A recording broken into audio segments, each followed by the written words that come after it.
In this video, I will tell you that how to add voice recording as WhatsApp status. So this is a brand new feature that you can use. So first of all, you need to actually update your WhatsApp. Okay, so you will open up the WhatsApp here, and then you will tap on the status here, and then you will tap on the pencil icon, and here you can see that we have this microphone option that we can now use to basically send voice recordings as WhatsApp status. So you just need to tap and hold it and record your voice. Okay, so let me just record a voice here.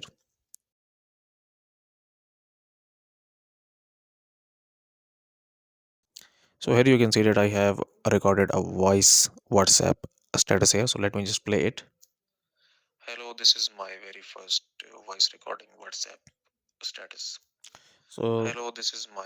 So then you just need to actually just tap on this option here, and your status will be sent and visible to your WhatsApp contacts. So guys, if you find this video useful, kindly like this video and subscribe to my channel, and I will see you in the next video.